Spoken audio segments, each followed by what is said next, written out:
I think we're live. We live. There we go. What's up? This Gets here. UFC 283 recap of the main card, crazy night of fights in Brazil. I mean, the crowd was kind of fucking whack, actually, if you ask me. So we'll get to that. But yeah, crazy fucking fights. I mean, definitely like a lot of finishes. A lot of finishes, a lot of action. I mean, it shit was just crazy. Oh, it's just backwards. What the hell? Let me get that out there then. Go back to me. But yeah, I'll probably be just recapping the main card. Actually, main card was insane. I mean, it was. Let's check that out right now. Like I said, a lot of crazy fights. Okay, so the main card started off with Johnny Walker against Paul Craig, and Paul Craig's a grappler. There's a classic style striker versus grappler matchup, and honestly, I don't think a lot of people were giving Johnny Walker a chance to win this fight. But I mean, he came out. He always has some unorthodox striking or weirdness to him. Freak athlete, I get it, and all that. And he hasn't really lived uh, to the hype at this point. I mean, he's kind of he's had a crazy knockout. So when Jamal Hill knocked him out, when he just went flying back, I mean, he's very dramatic and all that. And but he got the job done against Paul Craig. Paul Craig, I mean, honestly, with him, like he's got good ground game and all that, but he needs to start like shoring up his wrestling because I just feel like his wrestling is so lackluster. He can't always get it to the ground where he wants to be, and so it's like ends up on the bottom a lot, and he wants to pull guard. He's that type of, there's nothing wrong with it because he's dangerous. I mean, he has good triangles. I mean, he submitted Jamal Hill. Well, kind of. He didn't actually tap, but they stopped the fight because his arm was just all hanging there, all dangling and rubbery. But either way, like I'm saying, I don't think he needs to work on his wrestling because like he went for a leg. He was basically just holding on to the leg. And Johnny Walker, he hits like a truck, regardless if skill wise or whatever. He does have some talent, but kind of just athletic ability. And he was just hammer fisting him. He was grabbing the leg, and for whatever reason, Paul Craig did not try to defend himself. He just kept holding on to the damn leg until he just basically got rocked. He got rocked first, and then just hammer fisted to death. While he was holding on to Johnny Walker's leg, which is kind of weird. Don't get me wrong. That's pretty freaking weird to stop a fight while the other fighter's kind of, you could say he's working for a single, he's doing something, but really he's just getting punched in the face and holding onto the leg. He wasn't really defending himself. He didn't try to get up. So it's a good win, much needed win for Johnny Walker. He was on a couple fight losing streak, I think, right? Yeah, I don't know. I have to go back and look, but it was a good win for him. And then his man, what is wrong with this guy? I mean, something's wrong with him, head mentally a little bit. He goes and does the celebration afterwards, but I did see that he let himself down slowly, and then he does the worm.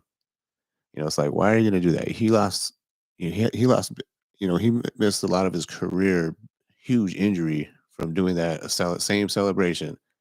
But you could kind of tell it was the way he landed when he did it the first time when he injured himself. This time he let himself down slowly, and then he did the worm. But he's the animated guy. He's likes to do that. I seen him. It was funny. I seen a meme. I don't know if it was true or not of him standing outside the arena once again just with no shoes on in his fight gear. Like he did in Vegas. Like the UFC literally kicked him out of the arena, which is crazy. You know, I don't know if it was true this time. I doubt it. There was a lot of empty seats in Brazil. So I'm pretty sure he was okay to still stay there. But yeah, that was really crazy. I mean, didn't know what's up with that.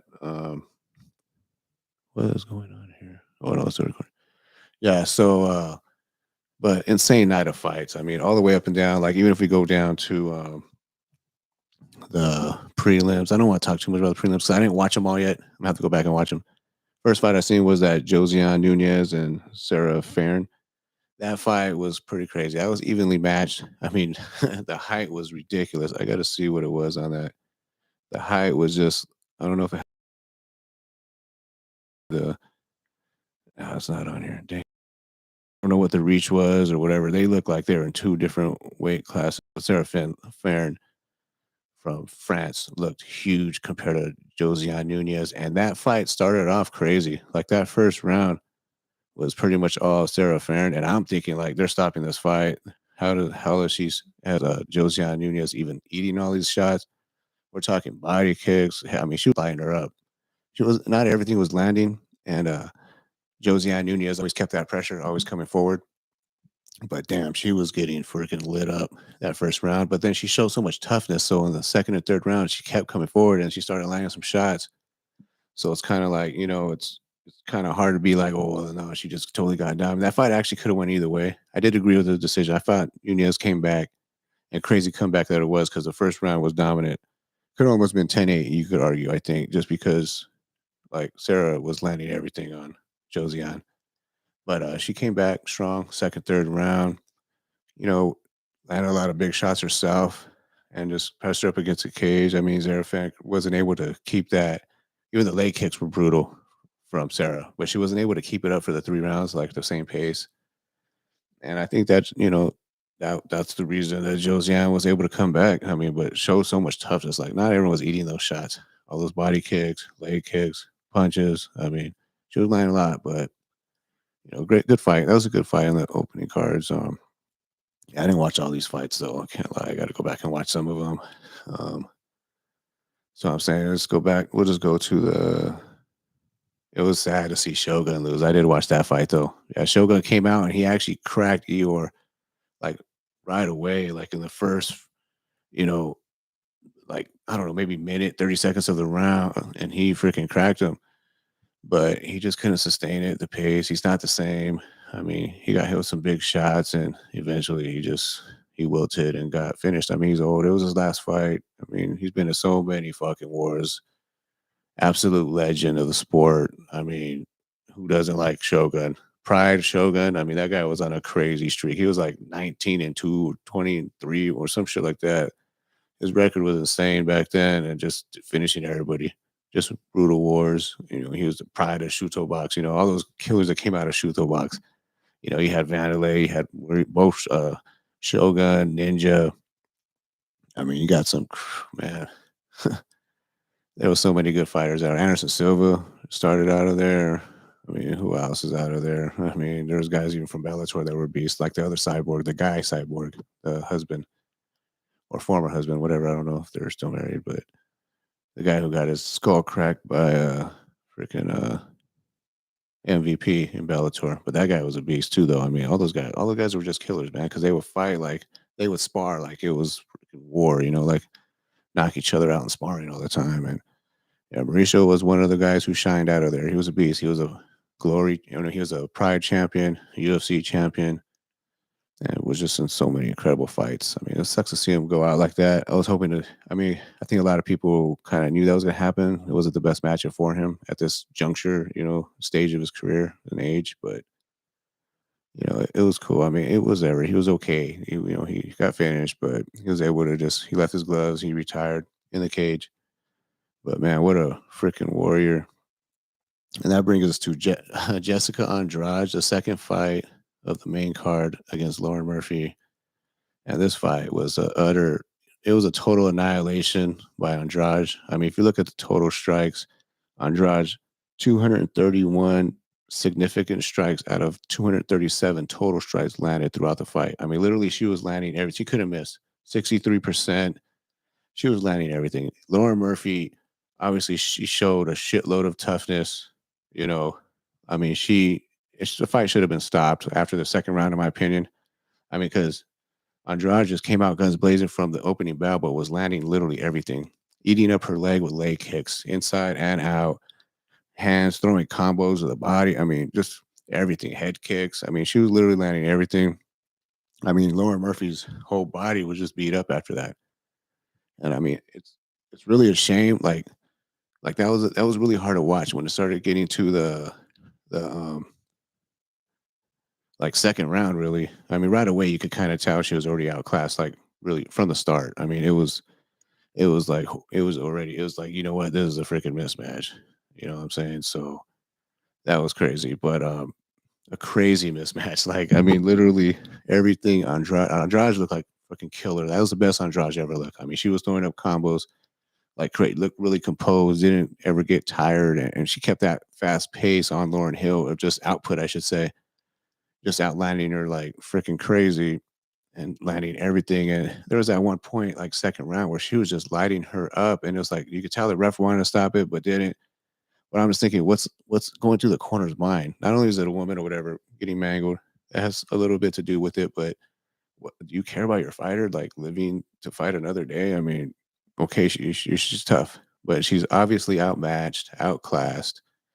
This fight was over from 30 seconds into the damn fight. You seen a minute into it, you could see Lauren Murphy had nothing for her. If she couldn't get that takedown, what was she gonna do?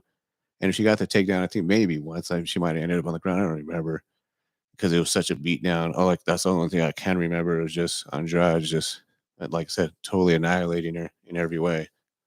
So I mean, I couldn't even tell. But either way, she wasn't holding her Andrade down. It was she had nothing for Andrade, and we knew that immediately. I mean, the corners they got it, man. I mean, I get it. We're all these fighters are tough. Everybody trains. They train their ass off. It's code, all that. Don't stop the fight, no matter what. But it comes to a point when you're getting beat down like that, and you literally have no chance to win. And I mean, there was a time where she was barely defending herself, just getting rocked. Just boom, everything's landing.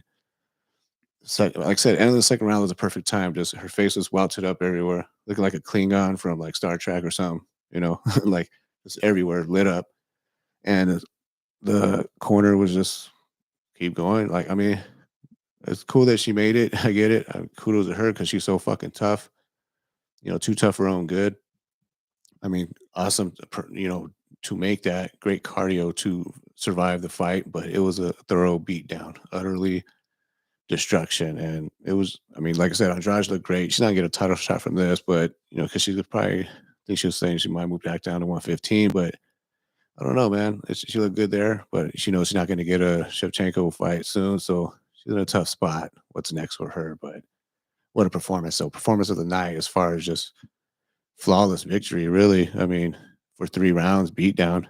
Like it should have been stopped. Like plenty, a few times, they just like stop the fight. You even heard DC say, "This is ridiculous. Stop the fight." Like in the broadcast, it was funny because I was actually Instagramming, just like, "Damn, this is a beatdown." Like I think I posted that, and you could hear DC in that background of my post, like, "Stop the fight." You know, like Adrian and Rocky, "Stop the fight." You know, like it was ridiculous.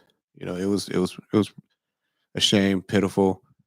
Those corner people should be fired, man. Like you don't care about your fighter if you're letting that happen. You know, regardless if this is you know, whatever, man. Live to fight another day. You got everyone's tough. That was horrendous. That was ridiculous. That brings us to the co-main, Gilbert Burns and Neil Magny. And this fight, man, this fight was crazy because all this is off UFC.com, by the way, these stats and stuff. I don't know if they're gonna take my shit down or not, but um this fight was crazy because like it was a pretty quick turnaround for Neil Magny. He just fought Daniel Rodriguez a couple months ago, few months, and what he didn't take any damage. He won easily, so he had this turnaround. I mean, I don't know what the total strikes was, 10-4. I don't even know Magny even landed anything because it was pretty crazy. It was pretty dominant by Burns. I mean, he took him down. It was 4:15 into round. Oh damn! So I was only what 45 seconds into the round.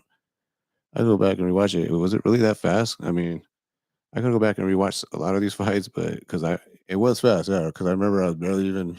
I think I was tweeting and because I was going back and forth with a lot of people with this fight, saying like because everybody was on Burns that he was a huge favorite, and don't get me wrong, for a good reason. He's a freaking beast. But I was thinking that Magny, if he has a wrestling heavy approach, that he could possibly win a 3-round decision, because he is a good wrestler. He can control stuff like that. He's had wins like that. He's like he's almost like a Derek Brunson of that division, or something like where sometimes he just looks fucking like such a dominant wrestler and able to do some ground and pound and do a lot of good stuff. And other times he can't, and he just gets outclassed. I don't know if it's the weight cut. I mean, he's tall. He's like 6'3", you know, at 170. That's the one thing I was thinking. Like, if he goes out there and just takes down Burns for 3 rounds, lays on, does some little damage, goes for it. I mean, obviously, you don't want to be too. I mean, Burns is dangerous on the ground, but if you could get to a good position, just kind of control that. I thought Magny was gonna be able to do that. And there was footage of him training with Kamsat, who was a former Burns opponent. What was his last opponent? I think it was, yeah. So Burns, but man, Burns just showed there's levels, and I mean, that's what I'm saying. I don't know if Magny was just had an off night, or he was kind of weak, like didn't have a strength because of the cut, or what. I'm not trying to make excuses or take anything away from Burns, because Burns looked fucking crazy. Like I said, he came out, maybe it was his hair. And Burns let his hair grow out. He came in and he landed a big shot, and then immediately he just takes him down and chokes him out. Like, and Magny does the thing where I seen his arm go out there. I was like, wait, is it that tight? Or no, it was with a what? What do you tap him out with? Though it was an arm triangle. Yeah, arm triangle in the first round. And he sunk it in quick, and it was had good position. I didn't see Magny really trying to defend too much. It was I was seeing was it. I mean, I'm sure like Gilbert Burns, Dorino's like a freaking beast when he's like a four-time world champion in jiu-jitsu. I mean, gi, no gi, whatever. He's a fucking beast on the ground. So you don't really want to fuck with him on the ground. Like he can, do all that. But I just feel like Magny was so tall, long. Those are the type of guys, you don't want to be on the ground with either. Like, or I don't know. I just thought it'd been tougher. I thought it was gonna be a tougher fight. I think a lot of people were surprised by that. What I mean. I mean, I guess not by the odds because everyone was kind of picking Burns, but I I could see Burns winning like on the feet. I was thinking, okay, if Magny could control him for 3 rounds and win that, or it could just be on the feet the whole time, where for sure Burns is taking that on the feet because he's way faster, explosive. He has more power in his strikes, more diverse striking. He mixes it up, kicks, everything. So I felt like for sure he had the edge there, but I didn't just think it would be that easy to get him down. Unless when he hit him, he hurt him. Like I said, who knows what happened, but whatever the reason is, Gilbert Burns called out Kobe after the fight, his post fight. So we'll see if that fight, Kobe's still pretty much radio silent. They're talking about him, and because there's a little bit of beef with him and Bilal Muhammad, and there's also him and Kamzat. I mean, who knows what's up with Kobe? I don't know if he like I said before in the previous video, I don't know if he's so damaged where it's permanent damage where he can't fight again, or is that for the court just to try to make some money off that? Have proof, like, someone said a good point. It's kind of, you don't want to say like you're injured and then I think it was Bilal actually himself, like, and then have a fight. How injured are you if you're fighting? So, but at the same time, he needs to feed his feet. He's to eat. You know what I mean? Like he's not making money other than sponsors. Yeah, I'm sure he does all right, but was it like Bang Energy and some other? I don't know those sponsors, but I don't know. Anyway, yeah, Gilbert called him out, so we'll see if the UFC tries to make that fight happen. That's what Burns continues to show, that he's pretty much down to fight anybody in the division. He don't care. Whatever's going to keep him relevant and keep him winning, or right there at the top picture. He wants all the top guys. He's calling out everybody. He don't care. It's he didn't like Mag. It was a short notice fight. He just jumps in there, like he'll take whoever's gonna fight. He doesn't. It doesn't matter. So I mean, that's what's crazy about him. That's why he's a fan favorite as well. He's exciting. He could win in a lot of ways. That was his first sub in a while though, but yeah, because he fell in love with the hands. He's been tearing that up. So yeah, well, crazy. That was a good fight. Like I said, I was leaning Burns for sure, but I also could see a path to victory for Magny until they started, until that bell rang. I was like, no, not happening. That brings us to the co-main, uh, part 4 of Figgy and Brandon Moreno, Assassin Baby. This fight, I mean, it was clear that Brandon Moreno came out and won this fight. I mean, he won the first round. He got a couple takedowns. He just had a little bit faster hands, in my opinion. Just the nice combos, go to the body, go to the head. Figgy always, shows like he's a stronger fighter than the two. He throws nice body shots, body kicks, and all that. But I just feel like Moreno probably has his number. Like Figgy probably pretty much beats most of these, especially at 125. He was pretty much lighting up everybody. Just Moreno, just that type of workhorse. You got a style where it's a guy who's busy throwing a lot of volume in his strikes, like Brandon Moreno, and combos and constantly coming, like just no matter what you throw at him, he's going to keep coming like forward and just bringing the fight, and and you got Figgy, who's more of a sniper who hits hard and really accurate, and you could tell like his strikes are damaging. But I think he just can't keep up with that pace. And Moreno, that's his kryptonite, is someone who could just bring that type of pace, you know. And but it was a good quadrilogy. It was a little, anticlimactic, the ending. I mean, it sucks to see it end that way, but I am glad it's over because now, like, if Figgy had won and just left the division, then what happens? I mean, they're going to have an interim bout and this, or not interim bout, but another title fight between two guys that didn't, beat Figgy. I mean, so it's kind of the best for the division, in my opinion, that Brandon won because now he could go have his rematch against Pantoja, who he's lost twice against. And I think that's the fight to make. I mean, Pantoja's been waiting forever. I mean, this whole division has been on a standstill because they fought 4 times. I mean, Moreno just fought Kai Kara France in between on the last fight, the third and the fourth, but they fought 4 times. So that's holding up the division big time. All close fights. I mean, somewhat. I mean, Brandon Moreno, I mean, I think he just showed that he has his number and he's a better fighter, not like totally more talented or technical or any of that. Just it's his work rate, he and his tough, mentality, Mexican mentality, and he was able to just impose his will. Like in it, he got more takedowns. A lot of not a lot happened in this one. Total strikes was 85-24, though. I mean, that's pretty huge. 3 takedowns to 1 in Moreno's favor. Sub attempts 2 for Figgy. He did have a couple of tight. He had a tight guillotine once. One he kind of held on to it a little too much. I think he might have gassed his arms a little in that first round. He had a guillotine, but he was not even really, kind of barely a half guard. I think he had it in half guard, and it looked like it was a little tight because Moreno kind of just stood there for a while, but maybe he was just trying to not do anything that's going to put him in a further danger. So he was just kind of relaxing. But I think if anything, it was probably Davison was probably burning out his arms holding on to that, you know. But and then I think it was the second round, was a close round. Actually, I think Randall probably took the first. No, he had a couple takedowns the first and just obviously he outlanded him. Total strike show that. But the second round could have been went either way almost, because they both were landing, a lot. And Figgy was landing some hard shots. He ended up on top as well. And he went for another submission, a guillotine attempt that was really deep. I was like, holy shit, this was deep, but it was full guard. He grabbed it like standing, I believe, and just fucking dropped back. And he had it. He had it deep. It was pretty deep.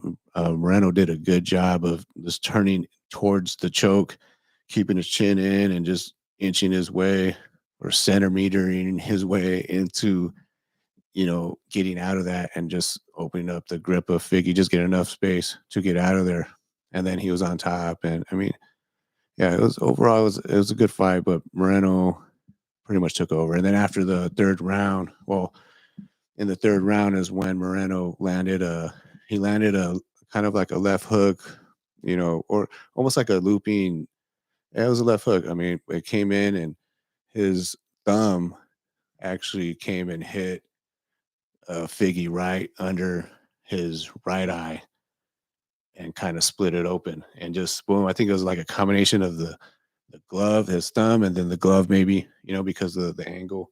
And then immediately, like Moreno so he threw the left and hit, like I said, it landed a little awkward and then pushed away at his face, at Figgy's face, which fighters do a lot, when there's in close and they're throwing strikes, they'll do that to get the distance, they'll push away at the head or the face or whatever, which there's one of a lot of eye pokes do happen that way. That's the time that's dangerous is in the clinch and you're in close, and that's when those eye pokes get in there. But this clearly was not an eye poke. I was telling my wife, we were watching it, I was like, I think he just hit him with the thumb, like the thumb hit him, because you could tell it was a close fist, but the angle of it just what it was, but I mean, they stopped the fight. The doctor, as soon as I seen the doctor go over there, or they called him over there, I don't know exactly what happened with that. As soon as I seen that, I was kind of like, they're gonna do the whole like how many fingers am I holding up and all that. So as soon as that happened, I kind of knew it was over. I mean, I was like, it's done. Like, cause at first I was thinking, all right, how many fingers am I holding up? I thought the doctor would have been like maybe tap him twice, like 1, 2, like just so he could be, or like, like so he could say 2. But I think maybe Figgy just couldn't see, and he did want out of that fight, and immediately he didn't even complain about the stoppage. Like I thought he was at first. I was like, man, he's gonna be like, no, this was, eye poke or whatever. But He didn't even complain about the stoppage. Actually, he did a good job of he. I mean, he just ate it and really well. What the translator was saying anyway. Like right away, he just said like I'm moving up to 135. This is my last fight here. I can't do it. The weight cut. I mean, he's huge. You could tell he's huge. He's ripped. I mean, I think Moreno's a couple inches taller, but just he's just stacked. He's freaking ripped, man. He has serratus muscles. I mean, he's a thick dude. He's a little tank, you know. So I mean, I think he could be a lot healthier. He's going to be little shorter, obviously at bantamweight at 135, but he's going to be faster than those guys. For one, the cardio. He has pretty decent cardio. You know, all these rounds have never been just because he's gassed. You know, but and plus he throws hard too, all the way to the end of the fight, all 5 rounds. But I think he's definitely gonna be a lot smaller than these guys. And but I don't know though because how much weight is he cutting? Is he cutting down from like 160 or something? That's what they had. They said that he had him and Rumble Johnson, late RIP, Anthony Rumble Johnson had the worst or the most weight to cut. And this like Rumble Johnson fought a heavyweight and also cut all the way down to welterweight. So he's fought from welterweight to heavyweight.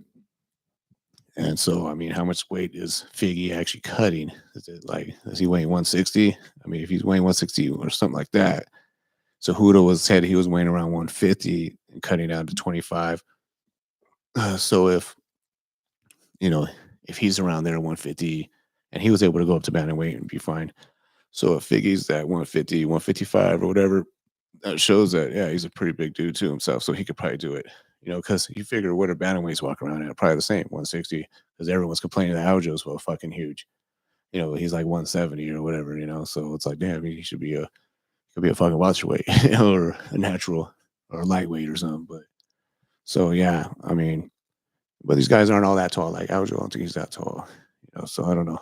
We'll see. We'll see how he does in there. You know, it could be good for him. I think it'll be good for him as far as just being able to you know, take damage and not get as tired as well. I mean, so I mean, it might work for him. I think it'd be a good move for him, you know, to go there, go up and wait, and just you could tell it's been a brutal weight cut. Why kill yourself? You know, you're taking years off your life, and you're in wars.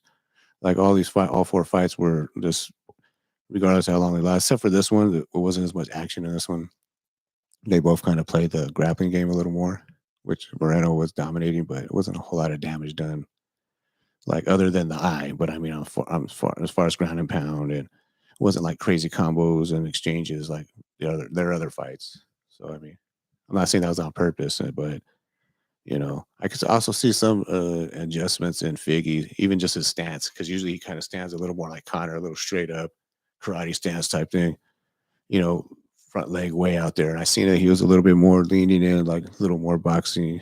You know, maybe that's because he had to be a little more ready for Moreno. He's trying to change it up, and Moreno does throw a lot of combos. But yeah, great fight. Congrats to Assassin Baby. You know, that was good.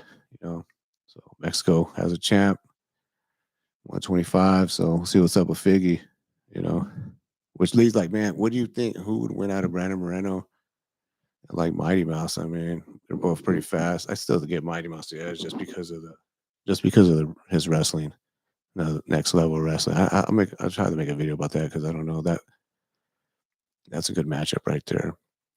But then that brings us to the main event. Glover Teixeira at the tender young age of 43, I think it is, against Jamal Hill.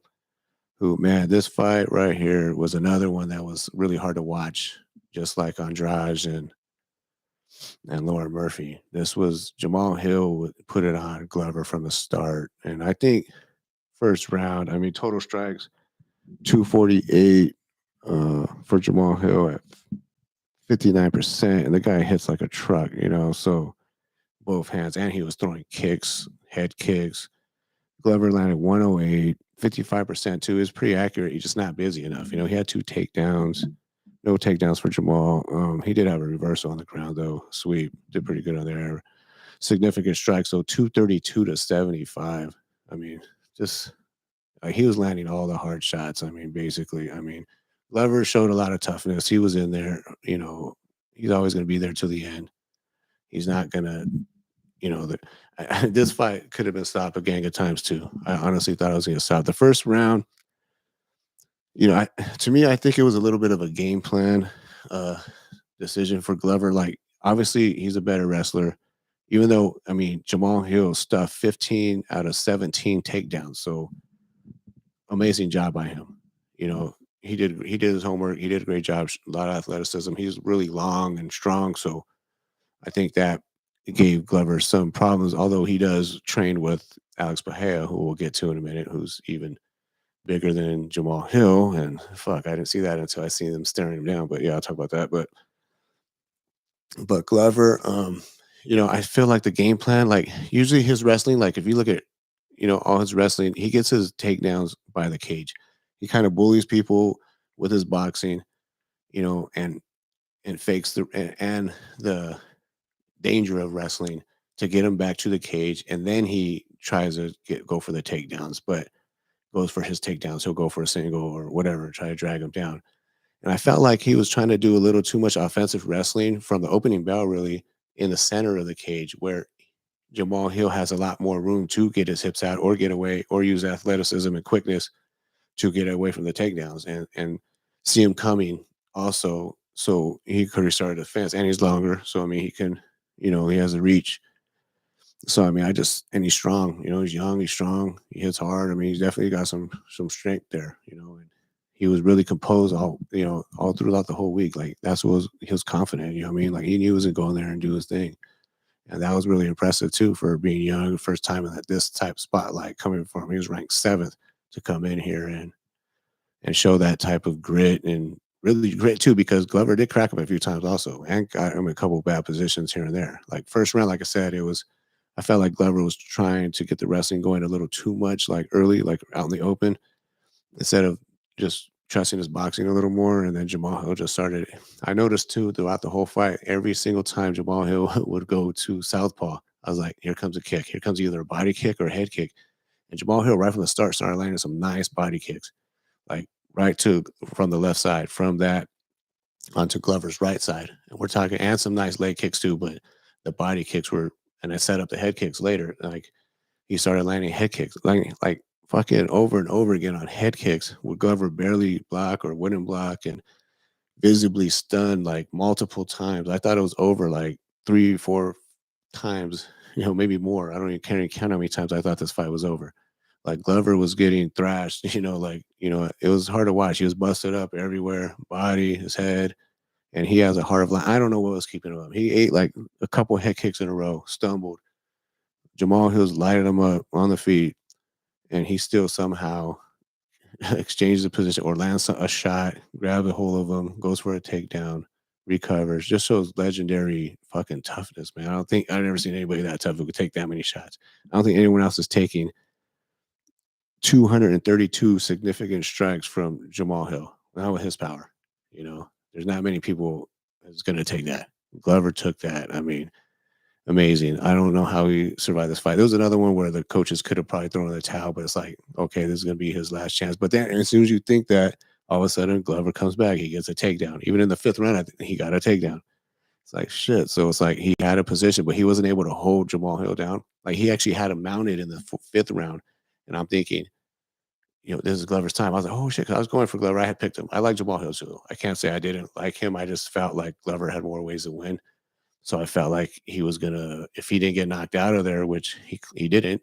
So I felt like if he didn't get knocked out, he's winning the decision, and I was totally fucking wrong. I was, like Jamal Hills, said in the afterwards. Everyone said if I don't get him out of here 1 or 2, I'm gonna fucking lose. And what the fuck you guys say now? And yeah, he was right.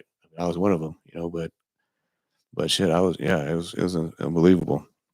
Unbelievable performance for Hill. I never knew, like you could see like he has these quick knockouts and moments of just greatness and showing off his power. But this was 5 rounds of that, just decimating Teixeira, just landing everything on him. And those kicks were insane. Like I'm telling you, every single time, if you go back watch, every time he went southpaw, he's throwing kicks. And I was like, man, Teixeira wasn't able to read it, and he was able to just block that high kick because he was doing pretty good rolling with the punches with the boxing. Teixeira's always had good boxing, good defense. He was getting lit up with some uppercuts though too, and that's the one thing I was saying. He was open. Maybe that's took a page out of Anthony Johnson's book when he finished him. But that just makes you say like, how hard does fucking Anthony Johnson hit? It was coming straight out the locker room, 13 seconds fight. I mean, or 15 or whatever. So I mean, he landed it like right off the opening bell, pretty much. So I mean, they both, wasn't expecting that just to get straight uppercut as soon as you start. But then, because Jamal Hill hit him with everything, everything he had, everything he practiced, he landed and crazy. And showed a lot of ground game. A lot of people were underestimating the ground game. And big, strong guys, like tall, long guys like that, you don't want on top of you, or you don't want even to be on the bottom of them sometimes because they got those long limbs and he's strong too. So yeah, he showed a lot. He showed a lot right there. He reversed. Glover was not able to hold him down for very long. A couple times he was, and then Jamal Hill would reverse position or get up. Like there's two times. Like there were only two takedowns. So but when he got reversed, then he was landing some bombs on Teixeira. I mean, when Glover got reversed and up on bottom, it wasn't good. It was.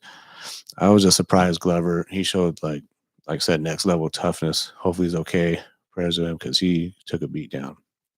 Yeah, that was crazy, man. But say what's up for next for these guys now. Glover left his gloves in the ring too and said he retired. So he said he's gonna just focus on coaching Alex Poatan, the middleweight champ, Bahia.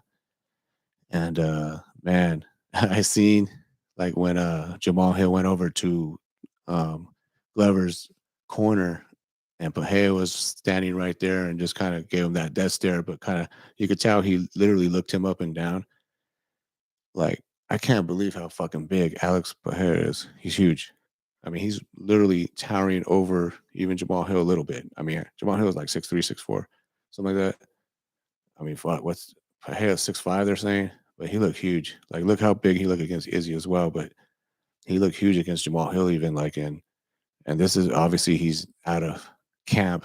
So what is he weighing? He's probably a freaking heavyweight right now, literally like 225 or something, 230. So he is bigger than Hill, but I'm just like you could tell he was sizing him up, and that's a potential matchup that could be fireworks, could be or will be. There's no way it couldn't be fireworks or chaos. Jamal Hill is better on the ground probably because he has jujitsu. He's been training jujitsu for like 10, 12 years, something like that. So I think he got a brown belt or something, whatever bout he's at. That's a lot of time to put in. You're gonna learn, and he showed a lot against Glover, who's freaking awesome grappler. So one of the best in that division. So yeah, that's an interesting matchup right there because that's what made me think that lean towards Teixeira winning this fight actually because I had picked Teixeira. I was wrong on a lot of these fucking fights, but I picked Teixeira because I thought, he's working with Alex Bahia. I mean, he's a better striker than Hill, more at least more decorated, whatever. Probably, arguably, has more power. Who knows? Because Hill, I mean, Bahia hits anybody 200 and whatever times, 248 times. No one's taking that. I don't think. I don't know how many times he hit Izzy, but he finished Izzy. So more, he's just a better striker overall. And the leg kicks. That was the one thing I think Glover could have did a little differently as well. Is throw more leg kicks because it did look like Hill was compromised at one point. Like you could tell his legs look a little buckled and just like wobbly. He was on wobbly legs. I think it was like a third or fourth round. And my wife was saying, "Damn, his legs like he looks more tired." But Teixeira wasn't able to capitalize on it. I think in the first round, even the second maybe, you could tell Hill was kind of maybe, but then he kept throwing that left kick. So, but he changed stances. I was thinking, oh, maybe it's because of leg kicks. But then he started throwing like body kicks and head kicks with that leg. So I don't know how effective it was, but we have to find that out later. But that's something for sure that Bahia could expose as long as he don't get hit with anything huge on the feet, up top. But he has good timing and range himself. He's a kickboxer. I'm sure he's seen it all. Guys who hit hard, but I think Hill's a little faster than Bahia. I don't think Bahia's that fast, but I think that he's probably better, but I mean, he's gonna attack those legs for sure and throw a shitload of leg kicks. And if Teixeira is hurting his leg like that, I mean, for sure, Alex is gonna really tear those legs apart and a lot. But it'll still be the same thing. If Hill could still land some huge shots and probably knock out anybody, but I don't know. He did knock out Teixeira, so I mean, it's hard to say. I mean, he definitely has some fucking power. I mean, those were some hard shots. But I mean, but Pahea's next level power, next level striker. Like if I was Pahea, if I was a manager, I'd be like, I don't want Izzy. Give me Jamal Hill let me go get a beat champ real quick. then come back down and defend it against Izzy. If Izzy's not ready, instead of going out and fighting, they're talking about him fighting Robert Whitaker. If Izzy can't fight, I mean, Pahea came out and said that. I don't know if it's true or not, but if that's the case, then why not go up if Hill is down to fight? I mean, he had this is short notice for him as well, so he'll probably want to, he's definitely going to want to bask in it. I mean, he's definitely going to want to celebrate and enjoy this for a while, at least a few months, whatever. So maybe April, Mayish or something. If Izzy's not ready, make that fight. Man, imagine. I'm not saying Pahea will definitely win champ or anything like that, but I think it's a more favorable matchup for him than if you're going to give him a wrestler up there. So I mean, and plus I think obviously 185 is tough for Pahea to make, and he's fought at 205 in kickboxing. He beat one of the best in the world at 205 and at 185. So his champ in pride. So or in glory. I mean, imagine if you're champ in glory, and they come to UFC and get champ fast and then just retire. I mean, you're up there, dude. Like, I mean, you got Cejudo Triple C, you got the gold medal and champ. I mean, gold medal is definitely more impressive than most of these accomplishments. But damn, that's two different combat sports though as well, and two champs. So we more like Jordan Burroughs with two golds coming in and getting champ. I don't know. That'd be a crazy accomplishment. Then he would definitely be in the argument and talks of being one of the greatest combat fighters of all time. I mean, in the history of sports and fighting sports. But yeah, let me know what you guys think. This is crazy. Yeah, Schizo Jits here. Give me a follow on Instagram, Twitter. Follow me on YouTube. A podcast on Spotify, and yeah, this was crazy. This was a great card to open up 2023 for the first pay-per-view. Started off a little slow, but this was a banger. I mean, there was a lot of good fights, a lot of crazy knockouts, some crazy other shit that happened, but like I would have liked to see the Figueiredo Moreno fight end differently.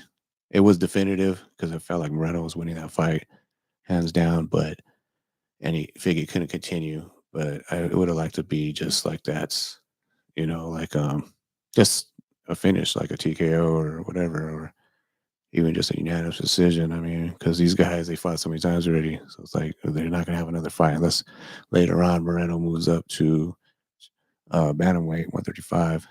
But yeah, it's about yeah, it's pretty late, late as fuck already. I started the stream late as fuck, but I'm here and I think I'm out. I'll see you guys next time. See what's up. Same bat time, same bat channel.